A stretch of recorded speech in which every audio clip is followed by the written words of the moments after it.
अस्सलाम वालेकुम dear students, this is समी Alauddin and I am your physics teacher.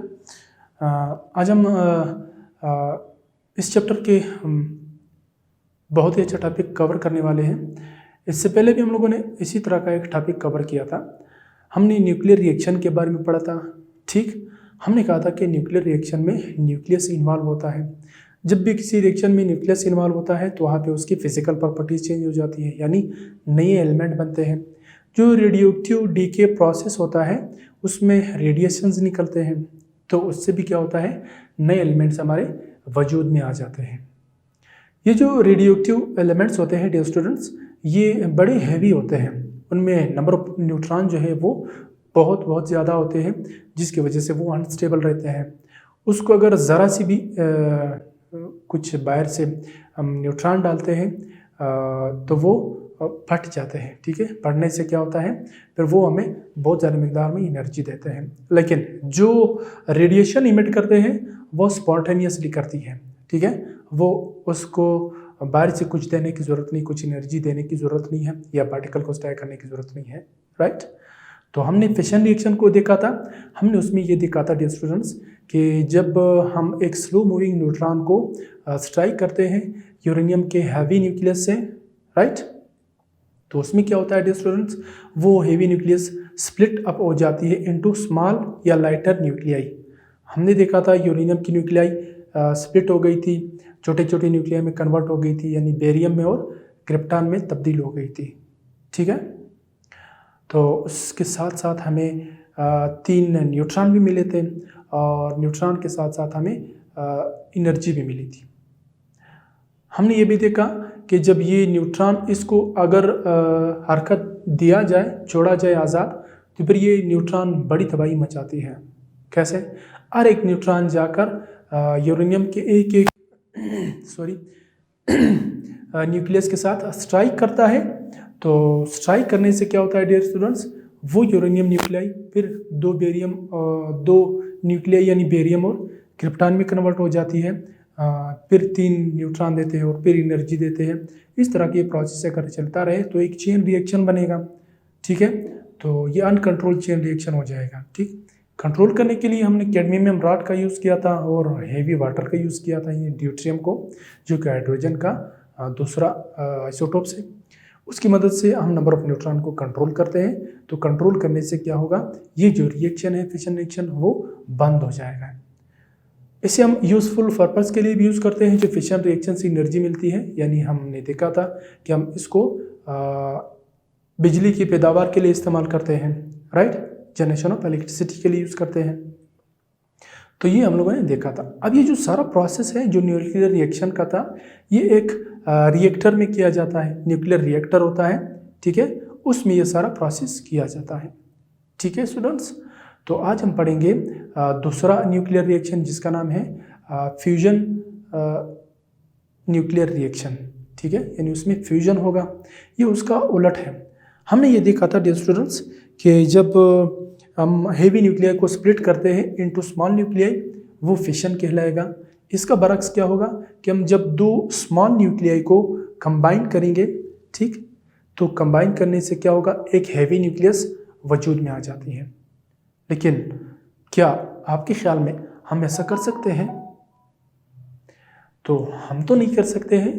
क्यों? क्योंकि दोनों न्यूक्लियस पॉजिटिवली चार्ज होते हैं।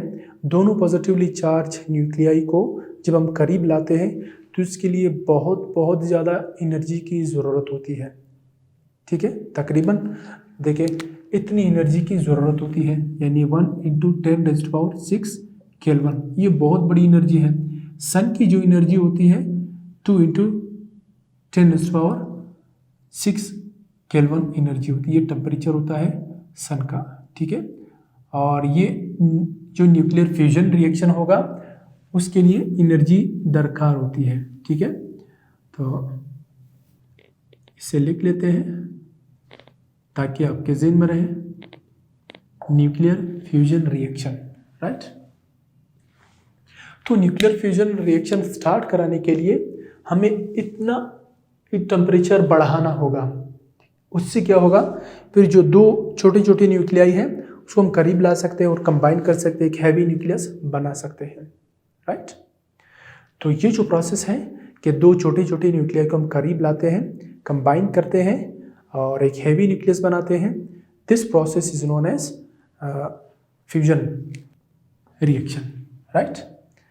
यानी इसमें क्या होता है, दो छोटे छोटे न्यूक्लियाई को कंबाइन किया जाता है, जिससे क्या होता है डियर स्टूडेंट्स, और इसको एनर्जी दी जाती है बड़ी अमाउंट में। तो इससे क्या होता है, एक बड़े न्यूक्लियस हमारे वजूद में हो जाता है, ठीक। This process is known as nuclear fusion. और मैंने कहा था कि ये हम नहीं कर सकते हैं, ठीक है। इसे कराने के लिए बहुत ज़्यादा एनर्जी चाहिए। 1 × 10⁶ केल्विन, ये बहुत बड़ी मिकदार में एनर्जी है डियर स्टूडेंट्स, क्योंकि यहाँ पे फिलहाल मुमकिन नहीं है, हम नहीं कर सकते हैं, ठीक है। अब ये जो रिएक्शन है ये कहाँ पे होता है डियर स्टूडेंट्स, ये सन में होता है। ये कहाँ पे होता है, ये रिएक्शन जो है सन में होता है। और सन का टेम्परेचर आप जानते हैं वो कितना होता है, दिस इज राइट। तो ये जो रिएक्शन है इसको हम सन में देख सकते हैं, स्टार्स में देख सकते हैं। जो साइंटिस्ट हैं उनके ख्याल के मुताबिक कि जो हैवी स्टार्स होते हैं, बड़े बड़े स्टार्स होते हैं, जो हमारा सन है ये भी एक छोटा सा स्टार है, ठीक है, जो ज़मीन के सबसे करीब है। ये जो रेडिएशंस इमिट करते हैं, जो लाइट इमिट करते हैं, हीट एनर्जी इमिट करते हैं, असल में वहाँ पे क्या होता है, वहाँ पे एलिमेंट्स एक से दूसरे एलिमेंट में तब्दील होते रहते हैं, ठीक है। यानी छोटे छोटे एलिमेंट्स मिलते हैं, एक बड़े न्यूक्लियस बनाते हैं, नए एलिमेंट्स बनाते हैं। तो ये उनका ख्याल है। तो यहाँ पे तो इतनी एनर्जी मुमकिन नहीं है। बहरहाल ये सन में हो सकता है, स्टार्स में हो सकते हैं, ठीक है। दूर दूर तक जो बड़े बड़े स्टार्स हमें नज़र आते हैं उनमें ये चीज़ें मुमकिन हो जाती हैं। तो इसे समझने के लिए हम कुछ रिएक्शन लेंगे, ठीक, उसको समझेंगे और फिर उस पर बात करेंगे। इसमें हम प्रोटियम लेंगे, वो हीलियम में तब्दील होगा, फिर ड्यूट्रियम होगा, फिर ट्रीटियम होगा, वो जो है तब्दील होता जाएगा हीलियम में। उसके साथ ही साथ हमें बहुत ज़्यादा मिकदार में एनर्जी मिलेगी। अब जो ये साइंटिस्ट है वो सोचते हैं कि अगर हम एनर्जी को इस तरीके से पाने की कोशिश करते हैं, अगर हमें इस तरीके से एनर्जी मिले इस तरह फिशन और फ्यूजन रिएक्शन में होता है, तो हम जो हमारे एनर्जी के मसाइल हैं वो पूरी ज़िंदगी के लिए पूरी दुनिया में ख़त्म हो सकती है, ठीक है।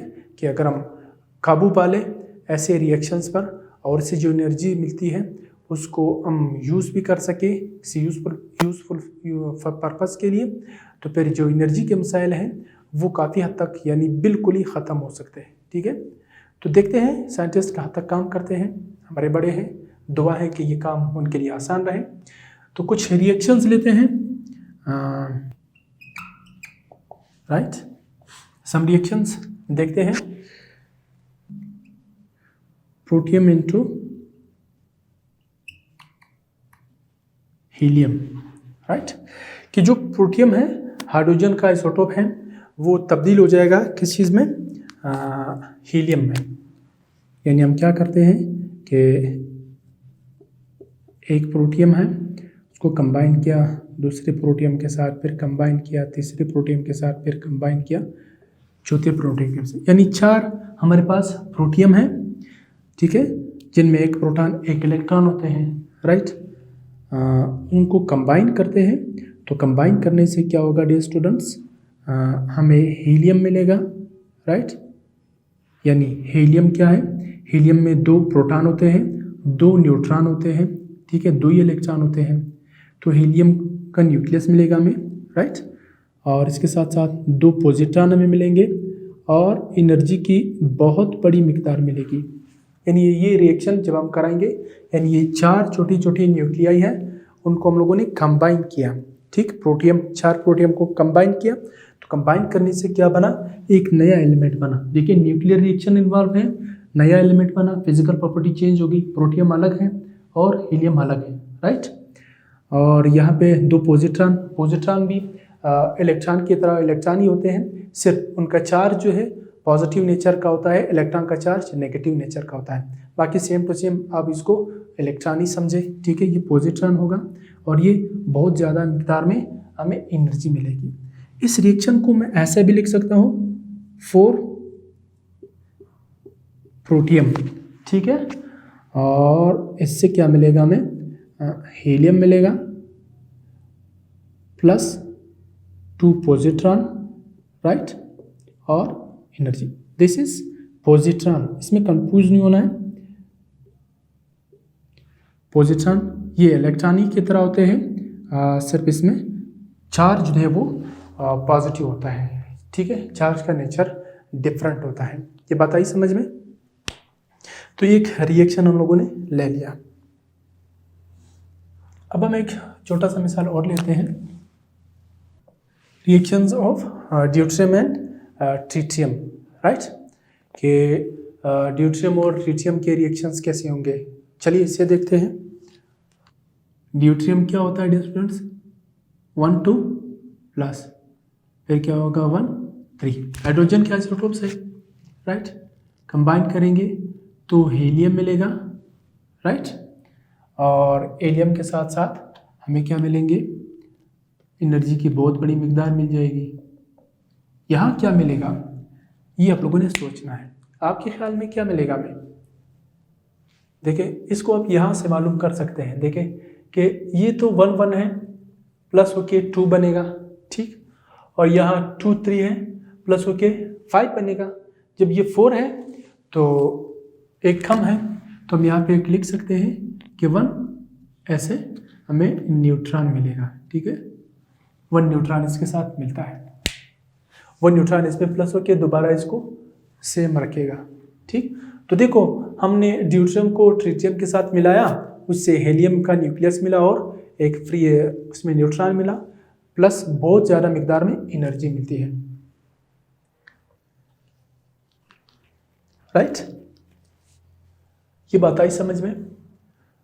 तो ये छोटे छोटे न्यूक्लियाई हम कंबाइन कर रहे हैं, हीलियम बना रहे हैं, हेवी न्यूक्लियस बना रहे हैं, और इसके बदले में जो कुछ मिलता है वो भी इसके साथ लिखा जाता है। इसमें कंफ्यूज नहीं होना है। दोबारा देखें, ये 1 1 एटॉमिक नंबर है, 2 हो जाएगा, ठीक है, और ये 2 3 प्लस 5 हो जाएगा, इधर 4 है तो 1 यहाँ होगा। ये न्यूट्रॉन जब उठ के यहाँ इसके साथ प्लस हो जाएगा तो वो एटॉमिक मास में ऐड होकर दोबारा इसको बैलेंस करेगा। तो ये हमारा न्यूक्लियर रिएक्शन है, ठीक। इसके अलावा भी हम बहुत सारे छोटे छोटे वो कर सकते हैं, न्यूक्लियर को कंबाइन कर सकते हैं। हम सिर्फ रिएक्शन की हद तक महदूद हैं, हम ये कर सकते हैं, लेकिन प्रैक्टिकली इस चीज़ को करना फ़िलहाल नामुमकिन है, हम नहीं कर सकते हैं। हाँ, जो बड़े बड़े स्टार्स हैं, सन है, जिस तरह मैंने पहले बताया, वहाँ भी ये चीज़ें मुमकिन है, ये हो सकता है, राइट। तो मेरे ख्याल में ये आप लोगों को क्लियर हो चुका होगा। जो न्यूक्लियर फिशन है, न्यूक्लियर फ्यूजन है, ये सारी चीज़ें आप लोगों को क्लियर हो चुके हैं, ठीक है। तो अब हम पढ़ेंगे जो न्यूक्लियर रिएक्शन से या जो न्यूक्लियर डीके हैं उससे जो रेडिएशंस इमिट होते हैं, ठीक, कि वो हमारे लिए कितने ख़तरनाक हो सकते हैं और उससे हम कैसे बच सकते हैं, इस चीज़ को थोड़ा बहुत डिस्कस करते हैं। हैज़र्ड्स ऑफ रेडिएशंस, ठीक है। अच्छा, एक और बात आप लोगों को बताओ कि ये जो न्यूक्लियर फ्यूजन है, इससे जो एनर्जी मिलती है, ये एनर्जी न्यूक्लियर फिशन की एनर्जी से बहुत बहुत बहुत ही ज़्यादा होती है, ठीक है। ये न्यूक्लियर फिशन की एनर्जी से बहुत ज़्यादा होती है। जो न्यूक्लियर फिशन की एनर्जी है या जो वो प्रोसेस है फिशन का, वो हम एटम बम में इस्तेमाल करते हैं, राइट। लेकिन ये जो फ्यूजन का अमल है, ये हाइड्रोजन बम में इस्तेमाल होता है डियर स्टूडेंट्स। किस चीज़ में इस्तेमाल होता है? हाइड्रोजन बम में। तो हाइड्रोजन बम बड़ा ख़तरनाक होता है, ठीक है। उसकी एनर्जी फिशन एटम बम से बहुत ज़्यादा होती है। बल्कि हम ये कह सकते हैं कि जो फ्यूजन रिएक्शन है, इसे स्टार्ट कराने के लिए एटम बम की ज़रूरत होती है। यानी जब एक एटम बम को रखेंगे, उससे जितनी एनर्जी मिलेगी, उसकी एनर्जी को उठा के हम उसकी मदद से एक न्यूक्लियर फ्यूजन रिएक्शन स्टार्ट करा सकते हैं। तो आप सोचें कि ये कितनी बड़ी अमाउंट में हमें एनर्जी देती है, और ये अगर यहाँ पे मुमकिन हो गया ज़मीन पर, तो आप सोचो कि जिस मुल्क के पास, जिस मुल्क के हाथों में ये हाइड्रोजन बम लगेगा, वो क्या से क्या नहीं कर सकेगा, ठीक है। तो पूरी दुनिया तो फिर उसकी गुलाम हो जाएगी। तो हाइड्रोजन बम बड़ा ख़तरनाक होता है। ये एक चीज़ आप लोग नोट कर ले, जो मुझे अच्छा लगता है कि आप लोगों को आना चाहिए, ठीक है, कि जो फ्यूजन रिएक्शन है, कहने का मकसद ये है कि जो फ्यूजन रिएक्शन से एनर्जी मिलती है वो फिशन रिएक्शन के एनर्जी से बहुत ही ज़्यादा होती है, ठीक है। यानी fusion energy is very large than fission energy, ठीक है। और जो फ्यूजन रिएक्शन होता है वो हाइड्रोजन बम में इस्तेमाल होता है, ठीक है। हम ये कह सकते हैं कि जो फ्यूजन रिएक्शन है इसे स्टार्ट कराने के लिए एटम बम की ज़रूरत होती है, ठीक है। तो हम कह सकते हैं, देखिए, फिशन रिएक्शन से बहुत बड़ी मिकदार में एनर्जी मिलती है, यानी वो एक एटम बम है। तो एटम बम को यूज़ करके हम फ्यूजन रिएक्शन स्टार्ट करा सकते हैं, राइट। तो ये कुछ पॉइंट्स हैं जो आप लोगों को आने चाहिए, राइट। अब आते हैं हैज़र्ड्स ऑफ रेडिएशंस के। रेडिएशंस के हैज़र्ड्स क्या होते हैं, यानी नुकसानात क्या होते हैं। ये जो रेडिएशंस होते हैं डियर स्टूडेंट्स, ये बहुत ही ख़तरनाक होते हैं, ठीक है, और इनका हम इस्तेमाल भी करते हैं, ठीक है। हमारी मजबूरी है, हम इस्तेमाल भी करते हैं, तो हम इनको यूज़ करते हैं। These radiations are used in, हम इसे एग्रीकल्चर में यूज़ करते हैं, ठीक है। इनको हम इंडस्ट्रीज में यूज़ करते हैं, राइट। और इनको हम मेडिकल के फील्ड में यूज़ करते हैं। तो इसके अलावा भी इसके बहुत सारे इस्तेमालात हैं।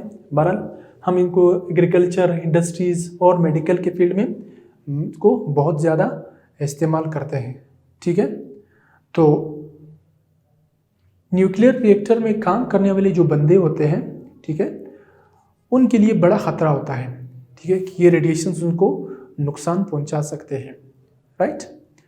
तो उनको क्या क्या नुकसान पहुंचा सकते हैं, तो हम उसको थोड़ा बहुत देखते हैं कि दे कैन डैमेज स्किन, ठीक है, यानी ये जो है वो इंसानी स्किन को बड़ा मुतासिर करती है, राइट। स्किन को मुतासिर करती है और स्किन पर बड़े बड़े दाने भी निकल सकते हैं इनकी वजह से। इनका जो मुसलसल स्ट्राइकिंग है इंसानी जिस्म के साथ, तो क्या होता है, उससे जिल्द ख़राब हो जाती है, यानी जिल्द पर बड़े बड़े सुर्ख किस्म के, सुर्ख कलर के दाने निकलते हैं, तो वो दाने फिर ख़राब हो जाते हैं और इंसान को बड़ा नुकसान पहुंचाते हैं। इसके अलावा कि जो बांझपन होता है, जो गामा रेज है, ख़ासकर गामा रेज की वजह से इंसान की एक कमज़ोरी आ जाती है, उसमें नुक्स आ जाता है कि वो बांझपन का शिकार हो जाता है, राइट। कि जो रेज हैं वो जब मुसलसल लगते हैं इंसान के जिस्म के साथ, उसके अंदर इंटर होते हैं, तो फिर इससे सेल्स डैमेज होते हैं और जो बांझपन है उसका ख़तरा रहता है। इसके अलावा ब्लड कैंसर भी हो सकता है इससे। ये रेडिएशंस इतने ख़तरनाक हैं कि इनके मुसलसल गिरफ्त में आने से किसी भी इंसान को बड़ी आसानी से ब्लड कैंसर हो सकता है।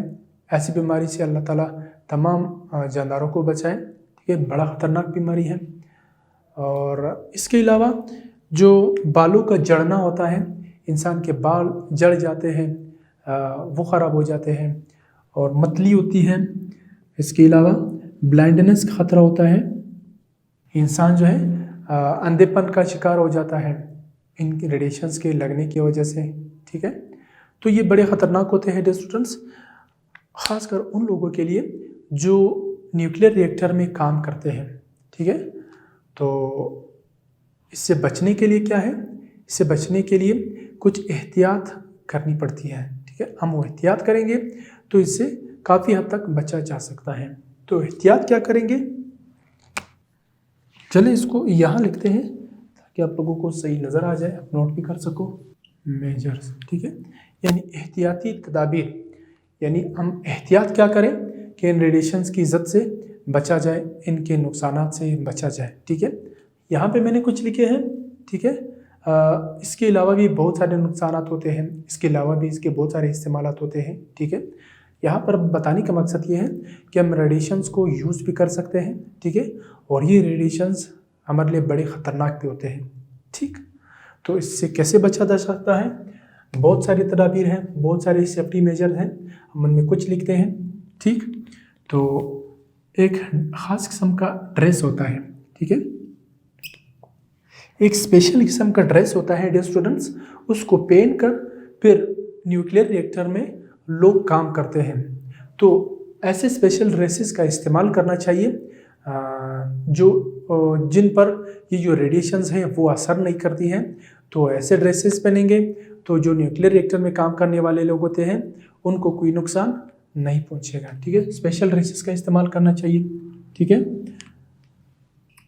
शुड बी यूज्ड, राइट, कि स्पेशल किस्म के ड्रेसेस बनाने चाहिए और उसको यूज़ करनी चाहिए। स्पेक्टिकल्स आप ऐनक पहन लें, ठीक है, एंड ग्लव्स आप ऐनक पहन लें। ये आम किस्म के ऐनक नहीं बल्कि वो ऐनक जो रेडिएशंस को रोक सकते हैं, और ग्लव्स का यूज़ करना चाहिए, स्पेशल किस्म का ड्रेस पहनना चाहिए। ये सारी चीज़ें होंगे तो फिर इंसान काफ़ी हद तक अपने आप को इन रेडिएशन के ख़तरात से बचा सकता है। एक और इम्पोर्टेंट, ठीक है, कि इसे किसी एक्सपर्ट की निगरानी में इस्तेमाल करना चाहिए, ठीक है।